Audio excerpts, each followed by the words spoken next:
요즘 지금 정청래 대표에 대한 지금 이 여권 내부의 움직임이 간단치 않습니다. 제가 최근에 들으니까요. 이 이재명 대통령의 최측근이 이런 이야기를 하더만요. 정청래 대표가 역치를 하고 있다. 그래서 역치라는 말을 제가 살펴보니까 이게 뭔가 뭘 자극하기 위해서 뭔가 이렇게 좀 자극하는 그런 행동들을 하고 있다라는 이야기를 하고 있습니다. 그럼 그만큼 지금 이재명 대통령의 마음속에 쌓였다는 거죠. 쌓여 있다는 거고. 왜?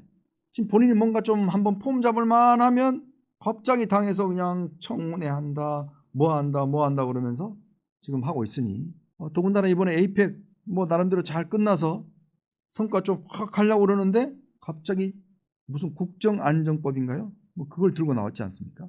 그걸 들고 나와서 지금 세상이 제가 딱 이 생각이 드니까요. 아마 저하고 비슷한 연배에 계신 분들은 옛날에 1985년도에 보면요. 학원안정법이라고 있습니다.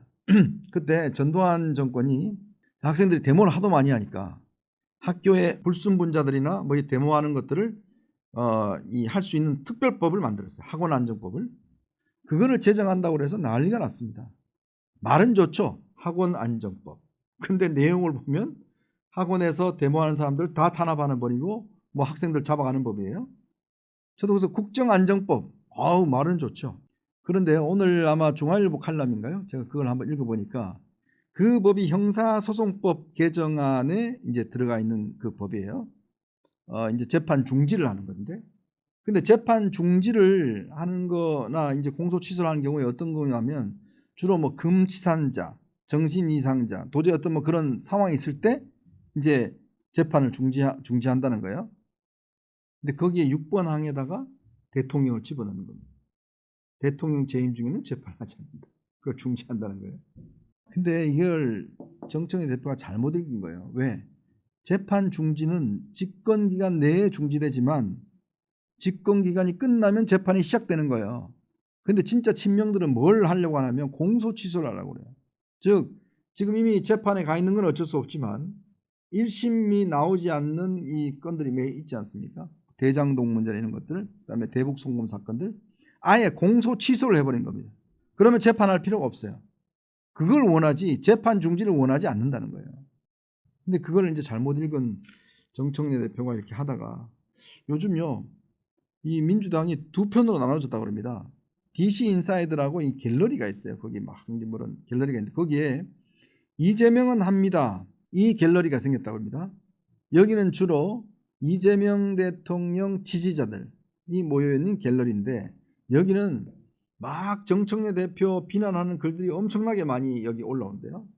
반대로 정청래 대표를 굉장히 옹호하는 또 이제 있다. 그게 딴지 게시판입니다. 이 딴지일보라는 게 바로 김어준 씨가 하는 신문의 거기에 게시판인데 여기는 정청래 뭐 잘못했냐? 정청래 대표를 옹호하는 그런 댓글들이 엄청나게 여기 많이 올라오고 있다는 겁니다. 즉 지금 여권 내부가 딴지 게시판과 이재명 갤러리로 양분돼 있다고 그래요. 특히 정청래 대표는 누구보다도 이게 유튜브를 많이 합니다. 숏줄을 많이 올려요. 그래서 이게 회원 수도 막 70만이 넘었거든요. 70만 제가 알기로는 6천 명, 7천 명까지 되는데 제가 좀 전에 보니까 6천 명이 빠졌어요. 6천 명이 구독 취소를 해버렸습니다. 빠져버렸습니다. 그리고 최근에 올리지도 않아요. 그러니까 그만큼 신경이 쓰인다는 이야기겠죠.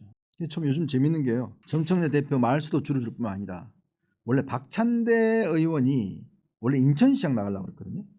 본인 지역구가 인천이니까. 근데 요즘 인천시장이 아니라 요즘 이거 뭐 당대표 한번 더 나가볼까? 이렇게 지금 생각이 바뀌었다고 그럽니다. 왜? 정청래가 흔들리고 있기 때문에. 그러니까 아마 이 대통령 입장에서 보면 정청래하고 이거 지방선거 이후까지 가기는 어렵다. 왜냐? 지금은 임기가 1년이에요. 그래서 내년 8월이면 임기가 끝납니다. 그러면 그때 한 번 더 선출이 되면 2년이에요. 그러면 총선까지 가거든요. 근데 생각해 보십시오.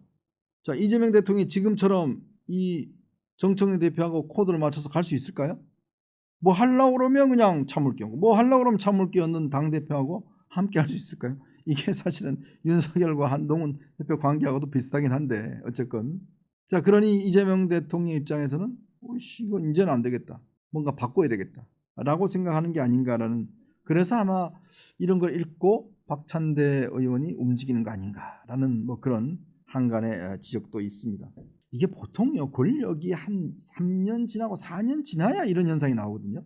제가 그동안 이 권력을 보면 3, 4년 지나야 이 정도의 어떤 분열이 있는데 이 지금 5개월 됐는데 벌써 이렇게 지금 내부 갈등이 생긴다는 거는 제가 좀 처음 보는 것 같습니다. 그만큼 이 뿌리가 다르다는 거죠. 즉 정청래 대표는 예전 친노 친문 요 세력을 자기의 어떤 지지 세력으로 가져가고 싶은 거예요. 아주 뿌리 깊은 그 민주당의 뿌리인.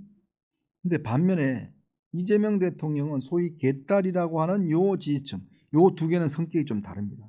이게 달라요. 그러니까 이게 민주당의 적통은 친노 친문이다라고 하는 주장과 그 다음에 이제 개딸은 달라요.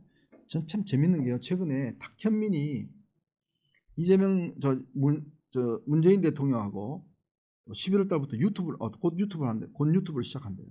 일주일에 2번 유튜브를 한답니다. 책이 잘 안 팔리는 모양. 유튜브에서 뭐 책 갖고 이야기를 한다는데, 근데 참 그도 참 희한한 장면 같아요. 즉 문재인 대통령이 유튜브를 하게 되면 뭔 이야기를 할까요?